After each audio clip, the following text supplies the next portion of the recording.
Assalamualaikum warahmatullahi wabarakatuh. Waalaikumsalam warahmatullahi wabarakatuh. Alhamdulillahilladzi hadanal Islam wa khatara lana khairul anam Muhammadin alaihi salatu wassalam. Amma ba'd. Bapak Ibu sekalian yang saya hormati, alhamdulillah pada kesempatan di malam ini kita kembali dipertemukan oleh Allah SWT untuk sama-sama belajar, dan insyaallah pada kesempatan malam ini kita akan mulai pembahasan dari buku Sirah Nabawiyah yang ringkas, ya, sederhana, karya Imam An-Nawawi. Imam An-Nawawi seorang ulama yang nanti kita akan kenalkan biografinya di muqaddimah buku ini. Dan sengaja kita pilihkan buku ini, pertama pertimbangannya karena kita ingin belajar Sirah Nabawiyah. Yang kedua, kita ingin ada satu buku yang kita selesaikan biar ngajinya itu jelas, ya, menyelesaikan apa gitu. Sebab maaf kalau kita lihat ada beberapa pengajian pindah dari satu tema ke tema yang lain, tapi selama 1 tahun nggak jelas menyelesaikan apa. Nah, kalau melihat buku yang ada ini dan tebalnya hanya 114 halaman, tapi ukurannya karena ukuran tanggung, ya masuk kategori buku saku. Kalau sakunya besar ya, kalau sakunya kecil nggak cukup juga. Sakunya seperti beliau ini nggak cukup ternyata. Ya, nah ini kalau lihat bahasannya, insya Allah dengan beberapa pertemuan beberapa bulan ke depan, insya Allah kita bisa menyelesaikan ini. Kemudian kenapa kita memilih buku ini? Juga seperti yang sudah dikenalkan dalam muqaddimah atau pengantar, mulai dari covernya. Ringkas, lengkap, mudah, disertai dengan dalil-dalil. Yang mungkin nanti bisa kita rasakan ketika mulai membahas bahasan ini, kita akan menemukan, bisa jadi Bapak Ibu sekalian pernah, atau mas-mas, mbak-mbak pernah belajar Sirah Nabawiyah, tapi tidak pernah mendapatkan ulasan seperti yang ada di buku ini. Misalnya gini, bulan lalu kan bulan Rabiul Awal. Nabi SAW biasanya populer dikenalkan di kita, lahirnya tanggal berapa? 12 Rabiul Awal. Nanti kita akan lihat apakah Imam Nawawi menyebutkan satu pendapat saja atau ada pendapat yang lain.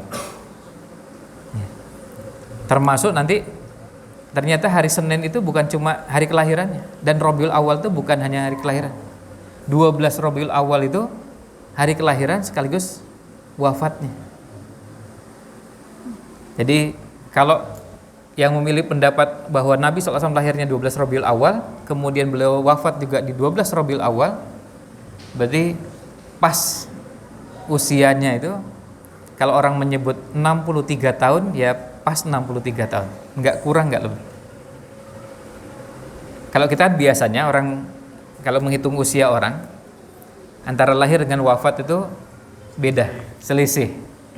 Maka kalau kita menyebutkan beliau wafat usia berapa? 82 tahun. Sebetulnya 82 tahun beberapa bulan, beberapa hari, kan begitu. Tapi kalau kita lihat Nabi SAW dengan hitungan tadi, kalau pendapatnya 12, di sini juga 12, berarti pas.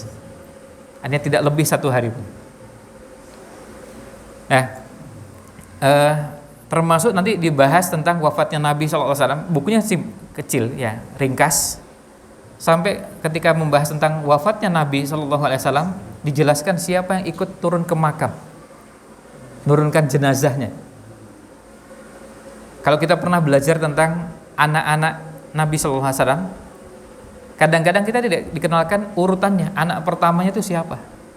Anak kedua siapa? Nanti di buku ini insya Allah kita akan temukan urutannya. Anak pertama, kedua, ketiga, dan seterusnya.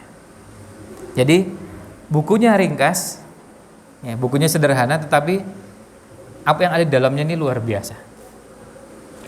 Makanya saya pilihkan buku ini, bukan buku yang lain, karena beberapa informasi yang disampaikan itu jarang didapatkan di buku yang lain.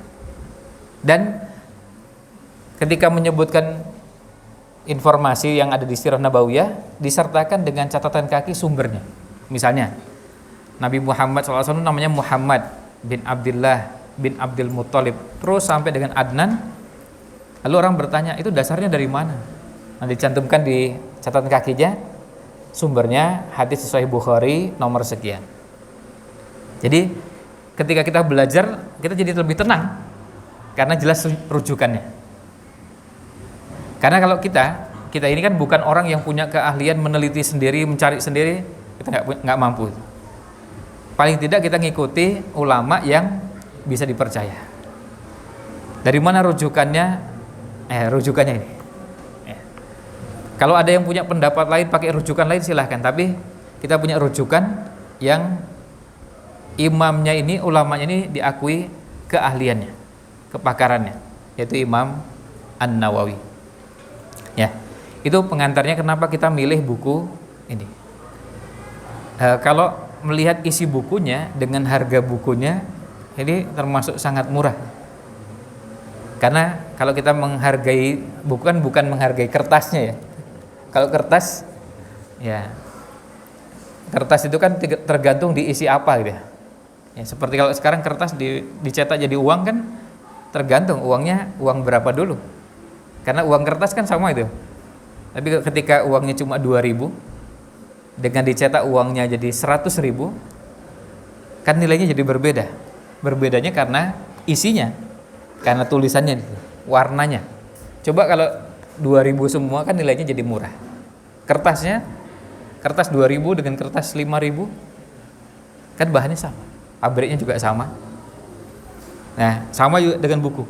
Buku juga kalau cuma ngitung kertas, ya, kalau ngitung kertas dan ngitung ongkos cetak, mungkin ada yang mengatakan kita bisa nyetak ini setengahnya, tapi nggak ada isinya. Sementara kita membelinya bukan membeli kertas. Kalau membeli kertas kosong 10.000 dapat banyak. Tapi kalau membeli kertas ada isi dan isinya ilmu, nah kita membelinya bukan membeli kertasnya tapi membeli ilmunya.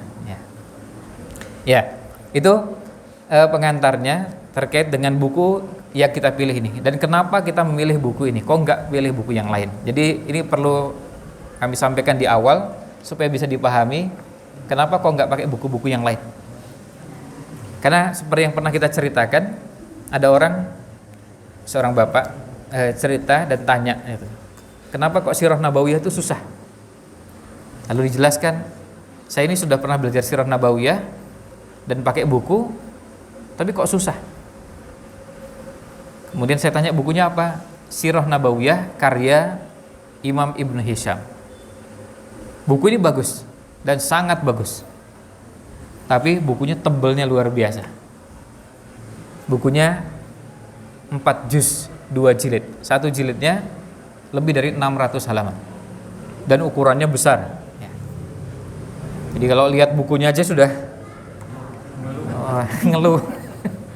Sudah merasakan kok banyak sekali.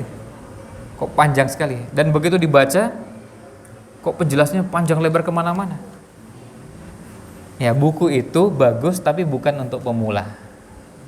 Itu untuk tingkat lanjutan. Biar itu nanti yang belajar ustadz-ustadz. Ya, karena apa? Karena di buku itu ketika membahas, misalnya gini, Nabi SAW itu lahir dalam keadaan yatim. Alam yajidka yatima fa'awa. Lalu dijelaskan tafsirnya. Itu yang membuat penjelasannya sangat luas. Sementara kalau kita, pokoknya yang penting simple aja lah. Kita tahu Nabi SAW lahir dalam keadaan yatim, ayatnya apa? Udah selesai. Nah, itu berkaitan dengan bukunya. Sekarang kalau kita melihat buku yang ada di hadapan kita ini, di bagian sebelum pengantar penerbit ada tulisan berbahasa Arab. Jadi kira-kira 4 lembar. Lalu disebutkan situ judul asli buku ini. Karena kita semua ketahui buku ini berbahasa Arab aslinya. Ya, jelas berbahasa Arab kan penulisnya Imam Nawawi. Imam Nawawi bukan orang Indonesia. Jelas buku terjemahan. Nah, di sini disebutkan judul aslinya adalah Tahdzib As-Sirah An-Nabawiyah, Tahdzibus Siratin Nabawiyah. Ini judul asli buku ini. Ini judul aslinya. Kemudian penulisnya Imam Yahya bin Syaraf An-Nawawi, yang kita kenal dengan nama Imam Nawawi. Lalu ada pentaklik, pentakhrij dan seterusnya, ada keterangan di bawahnya sampai dengan dicetakan keberapa buku ini. Yang kita pegang ini cetakan keberapa. Tentu ini sudah cetakan versi bahasa Indonesianya. Tapi kita jadi tahu ini buku aslinya itu judulnya apa. Nah, kemudian penerbitnya, ini penerbit dari Solo, memberikan pengantar setelah innal hamdalillah. Saya tidak bacakan semua. Kemudian ada khutbatul hajah. Setelah 2 halaman, lalu diberikan pengantar di halaman 13 Romawi, jelaskan tentang Nabi Muhammad Shallallahu Alaihi Wasallam adalah khatamun nabiyyin, penutup para nabi, yang beliau adalah nabi terbaik, diutus kepada umat terbaik, sahabatnya adalah sahabat yang merupakan generasi terbaik, yang betul-betul manusia pilihan. Nah, kemudian diberikan pengantar tentang siapa Imam Nawawi, yang karya-karyanya sudah kita kenal. Sebagian kenal Arba'in Nawawiyah, sebagian lagi kenal ada Riyadhus Shalihin, sebagian lagi kenal kitab Al-Adhkar, kumpulan zikir dan doa. Ada sebagian lagi yang kenal dengan kitab Al-Majmu', fikih di mazhab Syafi'i. Ada Sahih Muslim, syarahnya karya Imam Nawawi juga. Nah, ini pengantar singkatnya dari penerbit. Jadi saya persingkat dan saya nggak bacakan semua. Nanti kalau di buku aslinya, bagian aslinya kita bacakan semuanya. Tapi karena ini cuma pengantar, dan pengantarnya dari penerbit, hanya ingin menjelaskan tentang buku ini tuh sebetulnya aslinya buku siapa, kemudian isinya apa, dan diberikan catatan. Ada namanya taklik atau komentar, dan takhrij, disebutkan sumber aslinya buku ini dari mana. Nah, setelah itu dijelaskan secara umum di halaman 15 Romawi. Secara umum buku ini memiliki 3 kelebihan. Yang pertama, keistimewaannya adalah ringkas tapi mencakup seluruhnya. Jadi ringkas, mulai dari Nabi SAW lahir sampai wafat, siapa nama bapaknya, mulai dari nama beliau, nama bapaknya, nama ibunya, kemudian kakeknya, pamannya, anak-anaknya, sampai kemudian barang-barang yang beliau miliki. Dan nanti kan kita kenal salah satu ulasan yang ada, sekaligus juga kita jadi belajar, termasuk sunnah Nabi SAW adalah kalau punya hewan peliharaan diberi nama. Jadi kalau misalnya kita di rumah punya kucing gitu, lalu kita beri nama, itu ada sunnahnya. Nabi SAW punya hewan, tapi hewannya bukan kucing, beliau punya unta, diberi nama. Untanya ketika lebih dari 1, masing-masing ada namanya. Nah, artinya kalau kita memberi nama hewan yang itu hewan peliharaan kita dan itu milik kita, ada contohnya.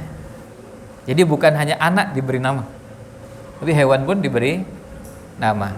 Nanti kita akan dapatkan pembahasannya di bahasan ini. Yang kedua, metodenya sederhana tapi kuat dalam mengemukakan kehidupan dan sirah beliau. Jadi caranya menyajikan itu sederhana, ringkas, dan nanti kita akan lihat ketika kita sudah masuk ke isinya. Dan yang ketiga, penulisnya adalah imam yang kita semua kenal. Sehingga misalnya kalau saya menyampaikan seperti ini, saya punya rasa percaya diri. Kenapa? Karena rujukannya jelas. Kalaupun seandainya ada yang mengatakan apa yang saya sampaikan salah, tapi rujukan saya jelas. Saya nggak ngawur, tapi saya punya rujukan, yaitu Imam Nawawi. Artinya kalau seandainya anggaplah saya salah, tapi saya punya rujukannya imam yang kita kenal, yaitu Imam Nawawi. Jadi kalau kita ngikut imam yang jelas keahliannya, keilmuannya, itu masih lebih baik daripada kita nyari sendiri terus menyimpulkan sendiri dan ternyata kesimpulannya salah. Nah, lebih baik kita punya rujukan. Jadi gurunya jelas. Nah, setelah pengantar ini kemudian ada daftar isi. Baru kita coba akan kenalkan terlebih dahulu biografi Imam An-Nawawi. Kalau di sini di halaman 14. Ya, biografi Imam Nawawi. Jadi sebelum masuk ke bukunya, kita kenalkan secara singkat Imam Nawawi itu siapa. Dan hidupnya berapa abad sebelum kita ini. Sekarang kita ini kan hidup di abad ke-15, 1443 Hijriah. Jadi abad ke-15 Hijriah. Kita lihat Imam Nawawi ini. Dimulai dari namanya. Nama Imam Nawawi adalah Yahya bin Syaraf. Jadi nama aslinya Yahya. Beberapa orang yang terkenal kadang-kadang tidak kita kenali nama aslinya. Ya kita cuma tahunya Imam Nawawi. Nama aslinya Yahya. Sama seperti kalau kita mengenal ada Salahuddin Al-Ayyubi yang menaklukkan Palestina. Namanya siapa? Ternyata namanya Yusuf. Nah, namanya Yusuf. Nah, nama-nama seperti ini perlu kita kenali. Paling tidak yang imam-imam, ulama-ulama, tokoh-tokoh yang terkenal kita ketahui namanya. Jadi Imam Nawawi namanya Yahya. Kemudian nama-nama para imam, nama-nama para ulama, mulai dari nabi atau sebelum itu malaikat. Malaikat, nabi, rasul, kemudian para sahabat, setelah itu tabi'in dan ulama-ulama Islam. Kebanyakan, kalau enggak dikatakan mayoritas mutlak, jadi sangat banyak sekali, nama-nama mereka itu tunggal, enggak double. Jadi bukan namanya Ridwan Hamidi, bukan gitu. Namanya cuma satu, Yahya. Imam Nawawi namanya Yahya. Sama seperti nama Nabi kita. Nabi kita Nabi Muhammad sallallahu alaihi wasallam. Kan gitu, Muhammad saja. Nama bapaknya Abdullah. Kemudian nama-nama sahabat. Nama sahabat juga begitu. Enggak double. Dan dulu ya mungkin kita bisa rasakan bapak-bapak ibu-ibu yang sudah sepuh, banyak diantara kita yang namanya tunggal dan enggak double. Namanya tunggal dan enggak double gitu ya. Kalau yang double kan, kayak yang double saya maksudkan Ridwan Hamidi itu double, bukan Ridwan saja. Kalau Ridwan itu tunggal. Yang double tuh Ridwan Hamidi itu double. Apalagi yang ada yang triple. Misalnya Muhammad Ridwan Hamidi. Nah, itu triple. Bahkan ada yang kalau 4 itu namanya quarter apa namanya. Sampai 4 itu. Jadi 4 kata untuk namanya. Ya. Biasanya kalau yang kelahiran tahun 30, 40 itu banyak yang namanya tunggal ya. Termasuk presiden kita. Presiden pertama ya, presiden kedua ya kan gitu, tunggal kan. Artinya kan enggak ya, kecuali setelah itu dikasih nama tambahan gitu ya, Muhammad. Nah, itu ada tambahannya, sepulang haji misalnya. Itu lain lagi, tapi kita bicara nama aslinya. Beda dengan yang kelahiran tahun 70-an, tahun 80-an sudah banyak yang double. Yang kelahiran 2000-an banyak yang sudah triple. Saya nggak tahu, mungkin beberapa santri ini triple ya namanya. Ada beberapa nama yang sampai 3 kata. Ya. Jadi kalau disebutkan Yahya bin Syaraf bin, itu artinya berarti sudah nama bapaknya, nama kakeknya, nama, dan begitu terus ke atas. Dan kita lihat namanya satu-satu. Kita coba bacakan. Nama beliau Yahya. Nama bapaknya Syaraf. Nama kakeknya Al-Murri, jadi Murri. Yahya bin Syaraf bin Murri. Kemudian bin Hasan bin Husain bin Muhammad bin Jumu'ah bin Hizam. Ini artinya bin dan semuanya satu. Kita bisa lihat ini satu semua. Jadi nama bapaknya pun tunggal. Jadi ini artinya kita bisa belajar dari sini, ternyata nama-nama para ulama yang kita kenal seperti itu. Dan bukan cuma Imam Nawawinya aja, Yahya, tapi bapaknya Syaraf. Kemudian kita lihat nama kakeknya Murri. Lalu nama buyutnya Hasan. Kemudian bin Husain, bin Muhammad, bin Jumu'ah, bin Hizam. Semuanya cuma satu kata. Dan nanti silahkan kalau mau ngecek, silahkan cari nama imam yang lain. Cari biografinya Imam Bukhari, Imam Muslim, Imam Abu Daud, Imam Tirmidzi, Imam Nasai, Imam Ibnu Majah. Cari imam 4 mazhab, Imam Abu Hanifah, Imam Malik, Imam Syafi'i, Imam Ahmad. Silahkan baca nama-namanya, nama beliau, kemudian nama bapaknya, nama kakeknya, nama buyutnya, terus sampai ke atas. Tunggal semua. Nah, ini pelajaran yang kita bisa ambil dari contoh para ulama.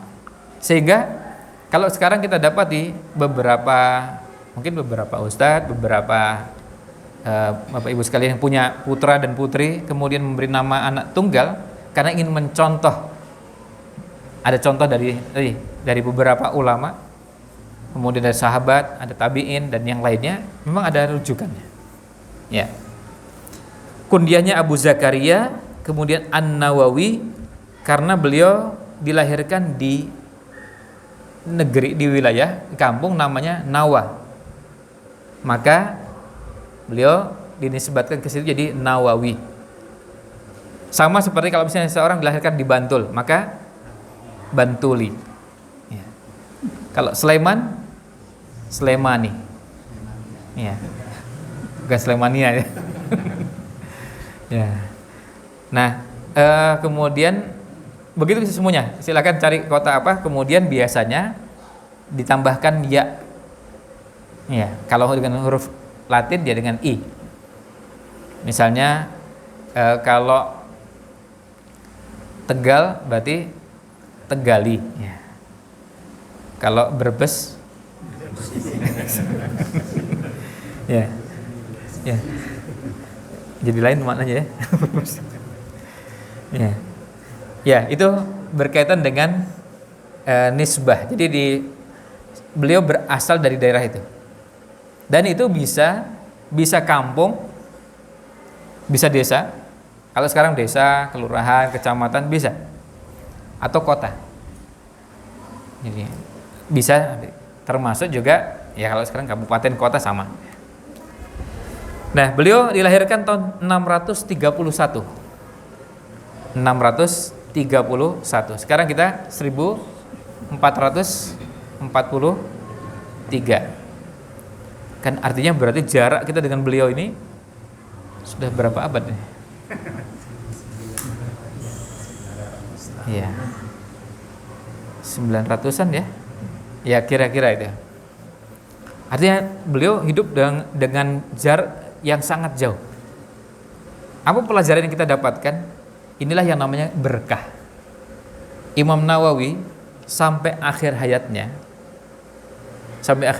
yang usianya hanya sekitar 45 tahun, sampai akhir hayatnya beliau tidak sempat berumah tangga, tapi beliau menghabiskan waktunya untuk belajar dan ngajar. Karyanya sampai kemana-mana. Kita bisa bayangkan pahalanya seperti apa itu. Sekarang kalau kita belajar begini, kan Imam Nawawi dapat pahalanya kan? Yang ngajarkan juga dapat pahala, yang belajar juga dapat pahala. Tapi yang nulis kan dapat pahala. Dan pahalanya mengalir sejak berabad-abad yang lalu. Karena bukunya bukan baru ini. Buku ini bukan baru. Ya, bukan baru setahun. Ya kalau cetakannya, cetakan Indonesianya ya. Ya, karena nanti bisa dilihat di sini cetakan Indonesianya, misalnya yang punya saya ini cetakan tahun 2013 misalnya. Yang lain mungkin cetakannya 2000 berapa. Itu versi bahasa Indonesianya. Tapi yang bahasa Arabnya kemana-mana. Dan itu menjadi kelebihannya orang yang punya kemampuan menulis. Jadi kalau ada orang punya ilmu punya pengetahuan apapun yang bermanfaat untuk umat manusia dan bisa nulis, kalau bisa nulis. Ini juga termasuk untuk santri-santri.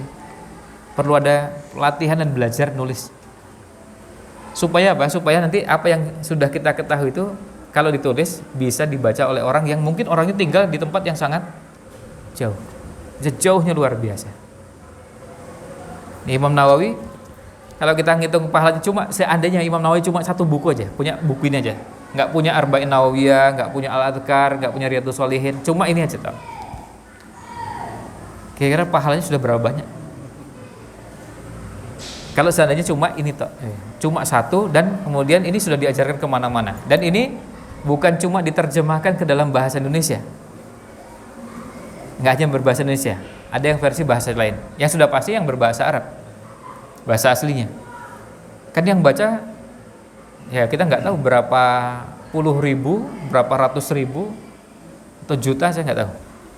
Kadang ngitungnya juga susah gitu, gimana cara ngitungnya. Yang jelas tersebar kemana-mana. Nah, ini pelajaran yang kita bisa ambil dari biografinya Imam Nawawi. Kemudian beliau dinisbatkan ke Nawa, salah satu daerah di Hauran di negeri Syam. Negeri Syam. Kalau Syam itu wilayahnya kira-kira Palestina, Suriah, Libanon, dan sekitarnya. Itu yang dinamakan Syam. Negeri Syam itu. Kalau sekarang kan negaranya sudah terbagi-bagi. Ya. Yang paling memprihatinkan tentu Palestina, yang sampai sekarang masih terus dijajah oleh Israel. Ya, karena kalau kita belajar geografi, peta, satu-satunya negara yang dari waktu ke waktu tambah kecil ya Palestina. Dan negara yang dari tahun ke tahun tambah besar, Israel. Dan ini berarti kan penjajahan. Kenapa? Karena di muka bumi ini nggak ada ceritanya negara bisa berkembang. Ya kan? Indonesia sejak merdeka dulu tambah luas nggak? Ya tetap segitu kan? Iya, malah kelong. Ya. Ya, tapi kan nggak mungkin bertambah itu, kecuali menjajah negara lain gitu. Kalau kita menjajah Singapura, nah itu nambah. Menjajah Brunei nambah, tapi itu namanya menjajah. Kalau tidak menjajah, nggak mungkin nambah. Karena apa? Karena sudah jelas disepakati batasnya. Nanti ke utara ada batasnya dengan negara lain di utara. Ke selatan ada negara lain. Dan di mana-mana begitu. Silakan cari negara di Eropa dan seterusnya. Kecuali ada perang, ada penjajahan, nah itu baru bisa bertambah dan bisa berkurang. Ya. Kemudian beliau dilahirkan tahun 631. Ayahnya sendiri yang mengasuhnya, mendidiknya dan membesarkannya hingga tumbuh dengan baik. Nah ini penting. Ini pendidikan dari ayah. Sekarang ini jarang, ya bahkan mungkin termasuk kita, mungkin jarang diantara kita yang dulu dididik langsung oleh ayah. Jarang itu bukan berarti tidak ada. Jarang itu artinya tidak banyak. Bahkan di beberapa tempat saya sudah sempat ngetes dan ngecek. Saya pernah ngetes di santri, ngetes di mahasiswa dengan pertanyaan sederhana, dan ini nanti bisa dicek ke Bapak Ibu sekalian. Siapa yang dulu belajar Al-Fatihah yang ngajari bapaknya? Ternyata ketika ditanya, yang jawab yang ngajari bapaknya cuma sedikit yang ngacungkan tangan. Karena sebagian yang ngajari yang lain, TPA. Bapaknya nggak ngajari sama sekali. Padahal bapaknya bisa baca Al-Fatihah, ya kan? Masalah kurang fasih nanti biar disempurnakan oleh guru di tempat lain. Tapi kalau bapaknya ngajarkan Al-Fatihah, maka setiap kali anak itu membaca Al-Fatihah dapat pahalanya. Maka rugi ya, bapak-bapak yang tidak ngajarkan Al-Fatihah kepada anaknya, ibu-ibu yang tidak ngajarkan Al-Fatihah pada anaknya. Karena apa? Karena setiap anak itu membaca, pahalanya mengalir untuk siapa? Yang ngajari kan? Kalau kita yang ngajari, kita yang dapat pahalanya. Tapi kalau yang ngajari orang lain, pahalanya didapatkan oleh orang lain. Nah, di sini ayahnya sendiri yang mengasuhnya, mendidiknya, dan membesarkannya hingga tumbuh dengan baik. Tumbuh dengan baik. Tumbuh dengan baik itu artinya apa? Dirawat, dijaga. Sama seperti kalau Bapak Ibu sekalian punya tanaman. Tanaman itu udah biasa, kalau kita nanam, kadang-kadang ada apa? Hama. Ada gangguan macam-macam. Kita punya sawah, ada burung yang nanti ingin juga ngambil tanaman kita. Nah, kalau ingin hasilnya baik, maka harus kita jaga. Dan itu yang bagian yang tidak kalah pentingnya dalam mendidik anak. Mendidik anak itu selain diajar, dibimbing, juga apa? Dijaga. Menjaganya itu yang pekerjaannya tidak mudah. Karena apa? Karena kalau menjaga harus memperhatikan ini kayaknya sudah mulai ada pengaruh-pengaruh gak baik nih. Begitu ngobrol kok omongannya sudah gak karuan, nah ini dari mana ini? Berapa banyak di antara kita ini kenal beberapa kosakata pisuhan. Apa bahasa Indonesia pisuhan apa? Makian. Cacian, makian. Itu dapatkannya bukan dari orang tua. Tapi dari mana? Teman, lingkungan, ya. Baik di sekolah maupun di sekitar rumah. Dan itu kemudian didapatkan lalu dipraktekkan. Nah, tugasnya orang tua apa? Ngerawat ini. Kalau anak dapat kosakata begini diapakan?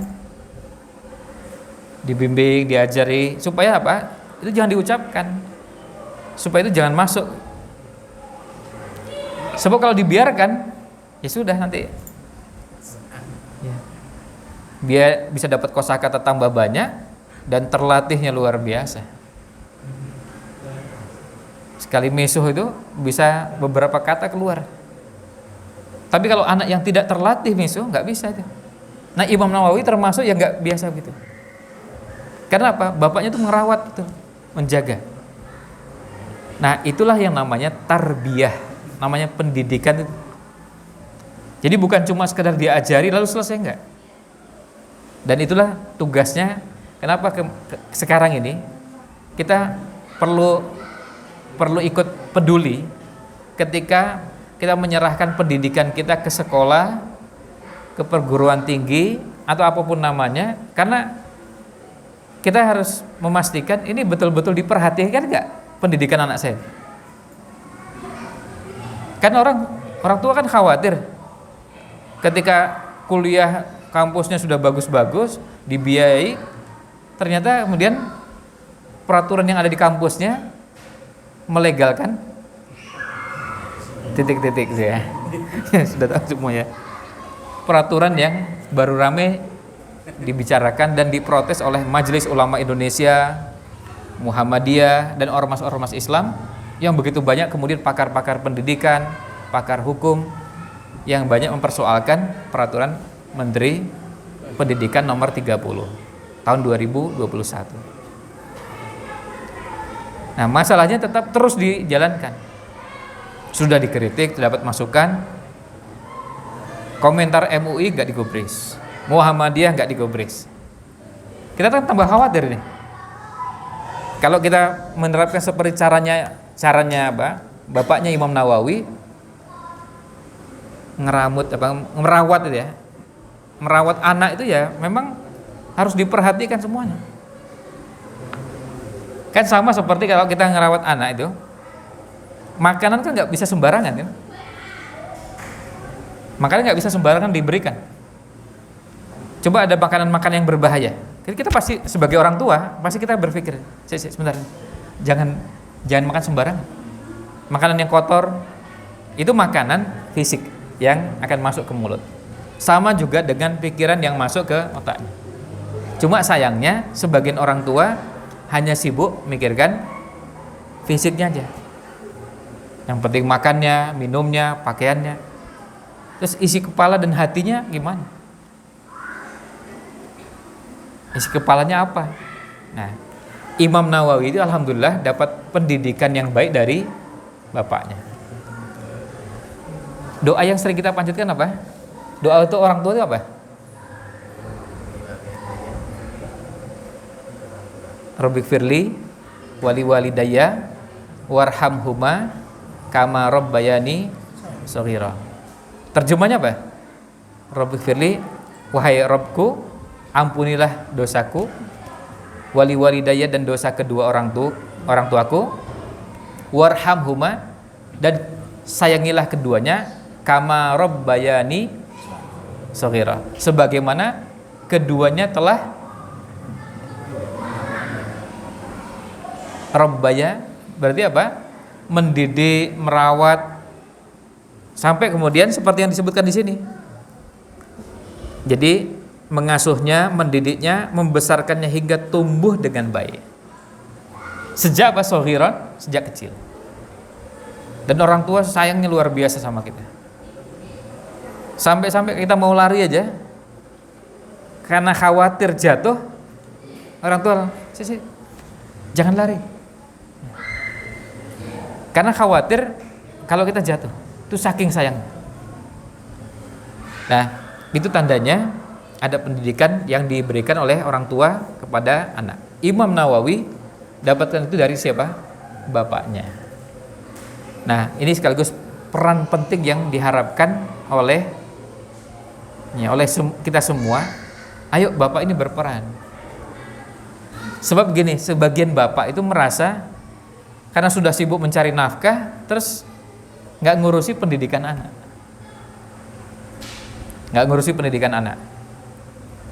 Padahal pendidikan anak itu penting. Ya. Pendidikan anak itu pentingnya luar biasa. Nah, kemudian berikutnya, ayahnya sendiri yang mengasuhnya ya. Kemudian beliau khatam Al-Quran ketika hampir baligh. Jadi sebelum mencapai usia baligh sudah khatam Al-Quran itu maksudnya bukan baca Quran, bukan, tapi hafal. Hafal, bukan khatam maksudnya baca dari Al-Fatihah sampai An-Nas kemudian khatam sekali, bukan, tapi hafal 30 juz sebelum mencapai usia baligh. Ini kan berarti pendidikannya pasti baik nih, kok sampai bisa hafal di usia sebelum baligh. Kemudian ayahnya membawanya pergi ke Damaskus. Lihat, dibimbingnya itu sampai bukan cuma dibimbing di rumah, dan itu cara pendidikan yang baik. Dimulai dari di rumah dulu, baru nanti keluar rumah. Jadi pendidikan itu sebetulnya tanggung jawabnya orang tua. Sebagian nanti diserahkan ke lembaga pendidikan yang lain, tapi nggak boleh orang tua merasa saya sudah sekolahkan, nggak cukup. Apalagi kalau cuma sekolah berangkat pagi pulang, ada yang pulangnya nggak sore, pulang siang, pulang siang. Waktunya kan cuma sedikit di sekolah, berapa jam deh, lalu sisanya di rumah. Berarti mendidikan anak itu tanggung jawab kita, orang tua. Dan kita termasuk orang-orang yang harusnya punya tanggung jawab, punya kesadaran bahwa kita harus bisa mendidik anak itu pada usia tersebut. Saya persingkat.